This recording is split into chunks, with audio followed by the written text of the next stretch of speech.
Falar um pouquinho do jogo de ontem. Acho que não tem muito para acrescentar, todo mundo viu. Eu acho que o Corinthians foi bem, fez um jogo digno, fez um jogo ok. Teve as melhores chances, até que criou.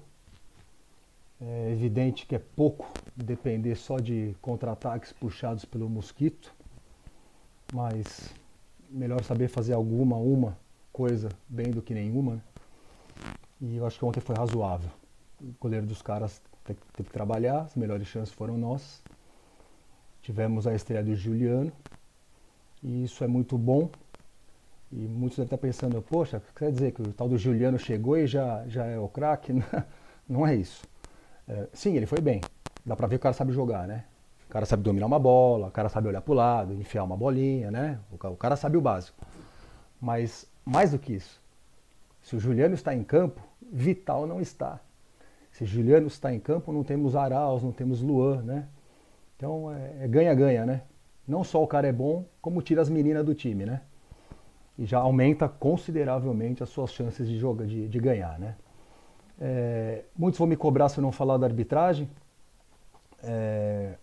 Eu acho que foi pênalti escandaloso. Para mim o cara vem correndo de lado, se joga, dá um carrinho. Pô, o Mosquito dá um tapa para frente, ele chega antes. E olha só, e exatamente porque o Mosquito conseguiu dar o tapa na bola é que a bola bate no pé do cara. O Mosquito dá o tapa e depois o cara encosta o pé na bola. Para mim é pênalti. O juiz viu aquilo na hora e pênalti, não teve dúvida. Aí o VAR chama. Ah, vem ver. Tá bom. O cara lá vai lá e vê em câmera lenta. O jogo não é em câmera lenta, né? O cara parece que procura pelo em ovo, né? E aí consegue achar, ó, o pé do cara aqui encosta na bola, então vai lá e não foi pênalti. Porra, eu acho lamentável. Mas enfim, vida que segue. E ontem uma coisa me chamou a atenção enquanto estava assistindo o jogo. A gente estava assistindo o jogo no Premiere, meu pai mudou, pôs na Globo para ver quem estava narrando essas coisas, viu que era o Kleber Machado e ficou me esperando para ver quem era o comentário, né? Aí veio, era o Casagrande. Que era o Casagrande, claro, voltamos pro Premiere. E nessa que voltou pro Premiere, eu fiquei pensando no Casagrande durante boa parte do segundo tempo ali. E foi com tristeza que eu cheguei a algumas conclusões e fiquei pensando ali, e de certa forma o vídeo hoje vai acabar sendo sobre isso. Vai acabar sendo sobre o Casagrande. Me causa certa estranheza o fato do Casagrande parecer se esforçar para não ser um ídolo da torcida do Corinthians, né? Não sei se vocês têm essa impressão também, mas a impressão que dá é que ele faz o possível e o impossível para que nós não gostemos dele, né? Eu não vou nem entrar no mérito do Casagrande com os outros, né? Do Casagrande como um comentarista da Globo, né? Parece que ninguém gosta do cara, enfim, ele é unanimidade. A dicção dele é horrorosa, os comentários dele são horrorosos, a análise dele muitas vezes é equivocada, mas não é como comentarista da Globo que eu estou analisando o cara. Estou analisando o cara como o ídolo corintiano que ele não é, né? Então vamos voltar um pouquinho no tempo.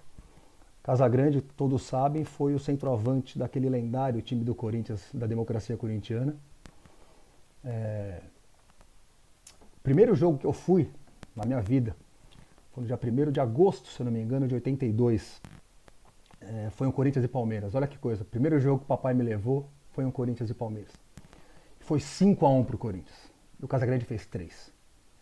O Corinthians fez 1-0, Palmeiras empatou, acho que o Sócrates faz 2-1. E aí aos 37, aos 38 e aos 40, nesse espaço de tempo, o Casagrande fez 3. Jogadas parecidas, bola puxada pela direita, enfiada para a área, o Casagrande entra batendo e faz o gol. Imagina, numa época que o Campeonato Paulista era Campeonato Mundial, numa época em que a gente não jogava tanto assim com o Palmeiras, né? Você não faz 30 jogos por ano com os caras. Aquilo foi grandioso, aquilo foi histórico, né? Se fala disso até hoje. E para toda uma geração, o Casagrande foi ídolo. No final daquele campeonato, a gente é campeão em cima do São Paulo, ele faz um dos gols no 3-1, os outros dois do Birubiru. Em 83, mais uma vez, somos campeões, o Casagrande em campo. Ou seja, o cara tinha tudo para ser um herói nosso, né? Aí o cara vai para fora. O cara vai para fora, joga na Itália e depois volta. Quando volta pro Flamengo. Ok? Normal. E aí acontece uma coisa louca, né? Campeonato Brasileiro de 93, o Casagrande jogando pelo Flamengo contra o Corinthians no Pacaembu. E aconteceu uma das coisas mais lindas que eu já vi na minha vida no estádio, né? A torcida do Corinthians gritando: volta Casão, seu lugar é no timão. É de arrepiar, né? Pra quem viveu aquilo ali pessoalmente, quem estava lá no Pacaembu naquele dia, lá foi sensacional. O Corinthians ganha de 1-0, gol do Rivaldo, mas uma falta na entrada da área, o Rivaldo cabeceia. Eu acho que a bola ia entrar, mas a bola bate na barriga do Casagrande antes de entrar. Olha que ironia, né? O cara ficou tão atordoado que até gol contra ele fez, né? Depois do jogo, eu vi um jornalista falando que encontrou o Casagrande no túnel e que ele estava ali meio atordoado, cabisbaixo, que o cara chegou para conversar, que o Casagrande virou para ele e falou: cara, que foi isso, né? Que foi isso, né? Que loucura. E aquilo fez a volta do Casagrande ao Corinthians inevitável, né? Como é que não vai voltar, né? Foi uma coisa linda aquilo. O Casagrande volta, meio que encerra a carreira. Aliás, não sei se ele encerra a carreira, mas ele volta, fica mais uma temporada ali no Corinthians. Aquilo foi uma coisa linda. Pois, recentemente, o Casagrande tem uma declaração dizendo que se arrepende de ter saído do Flamengo para ir para o Corinthians naquela época. Isso é coisa que se fale, né? Para que falar uma coisa dessa? O que leva um cara a falar uma coisa dessa? Ou seja, ele estragou aquilo que é provavelmente o momento mais bonito dele com o Corinthians, dele com a torcida do Corinthians. Para que falar uma coisa dessa? Me arrependi. Por quê? Né? Enfim. E não foi a primeira dele. Né? Não foi a primeira dele. Depois dele encerrar a carreira, eu vi uma outra entrevista dele, e falando de torcer, de não torcer, essas coisas, e ele falou algo mais ou menos assim: que hoje, se você for ver, eu sou mais flamenguista até do que corintiano. Pra que falar uma coisa dessa? Primeiro, que eu não acredito. Mas segundo, quem ele quer agradar com esse tipo de comentário, né? Em 2003, quando o Corinthians foi eliminado da Libertadores pelo River, aquele jogo do Geninho com o Roger, pega, né? Que o Roger foi expulso, o Corinthians fica com um jogador a menos. Aliás, isso daí era um bom vídeo, esse assunto aí. Uma das maiores injustiças com o Corinthians e com o Geninho. Não era para expulsão, mas enfim, outra história. Naquele jogo, no final do jogo, a torcida do Corinthians revoltada, brava com os argentinos, com a arbitragem, aquelas coisas, ele começa a gritar porrada, porrada. E não vi isso na hora, eu estava no estádio, mas depois eu vi na Globo o Casagrande falando: isso aí é ridículo, aquelas coisas, papapá, e hoje eu tenho vergonha de ter jogado no Corinthians, por causa disso que a torcida está fazendo. Por causa do que a torcida está fazendo, tenho vergonha de ter jogado no Corinthians. Percebem? Como parece que o cara se esforça para não ser um ídolo nosso, né? O cara parece que se esforça para que a gente não goste dele.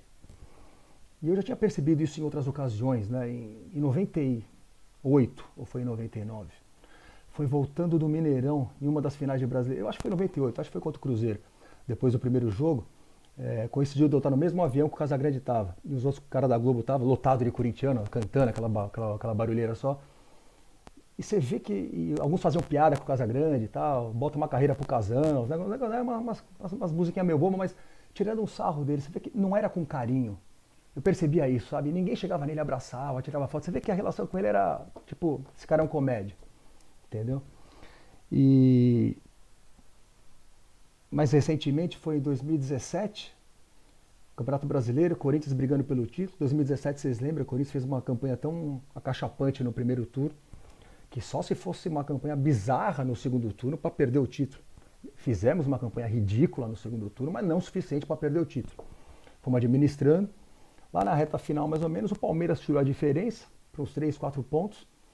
É aquela famosa entrada do Casagrande na Globo lá com o óculos dele lá, falando 80% pro Corinthians, 80% pro Palmeiras, 80%, mas perguntaram para ele: Casão, você acha que o Palmeiras vai passar o Corinthians, vai ser campeão? Ele falou: eu acho que o Palmeiras vai ser campeão. Pra que falam isso? De novo. O Palmeiras nem perto do Corinthians estava. O Corinthians pegou o Palmeiras 2 rodadas depois, meteu 3 dos caras e acabou o campeonato ali. Aquele foi o jogo que decidiu o Campeonato Brasileiro de 2017, 3-2 pro Corinthians. Pra que falar, eu acho que o Palmeiras vai ser campeão? Percebe? Enfim. É uma pena, né? O Casagrande poderia, guardar as devidas proporções, no que diz respeito a comentarista esportivo, estar pro Corinthians como o Júnior tá pro Flamengo. Imagina um torcedor do Flamengo assistindo o jogo do Flamengo, comentários do Júnior. O cara se sente representado, né? Tá em casa, quem tá falando é o Júnior. Conhece a casa, sabe quem nós somos, sabe como nós nos sentimos, sabe o que pensamos. O Casagrande podia ser esse cara para nós. Não é, infelizmente, nunca vai ser. E é uma decepção. É frustrante para mim ver essas coisas acontecendo e concluir que parece que o cara se esforça para não ser um ídolo do Corinthians, né? E é uma pena, porque precisamos, né, as transmissões são meio irritantes, né? Ainda mais agora que a gente não consegue ir pro estádio, que a gente vê mais jogo na TV. Puta, como é irritante, né? Você vê, recentemente estava o Paulo Nunes comentando um jogo do Corinthians. Paulo Nunes. Dos últimos 2 anos, se não me engano, o Roque Júnior estava comentando os jogos do Corinthians. Porra, é pedir demais para ter um corintiano comentando o jogo do Corinthians. Um cara que entende o assunto, um cara que sabe quem é o Matheus Vital, um cara que sabe a fase do Gil, um cara que sabe que o Fábio Santos não está muito focado, um cara que sabe que o Jô não tem... Enfim, é pedir demais. Seria o Ricardinho, você deve estar pensando. O Ricardinho comenta no Premiere. Mas o Ricardinho, adoro o Ricardinho, foi um monstro na nossa história, tá tudo certo, mas na Copa do Brasil, recentemente, agora, contra o fortíssimo Atlético Goianiense, nós fomos eliminados. O jogo estava 2-0 para o Atlético Goianiense, pênalti para o Corinthians. Matheus Vital foi bater o pênalti. Recuou para o goleiro deu rebote, a bola volta para o Vital. E mais uma vez ele vai e recua para o goleiro como uma menina chutando uma bola. E aí vai comentário pro Ricardinho. O Ricardinho vira e fala, temos que dar os méritos pro goleiro. Tá bom. E nós parece que seguimos sem ter um cara nosso ali para falar a nossa língua enquanto assistimos às transmissões dos jogos do Corinthians.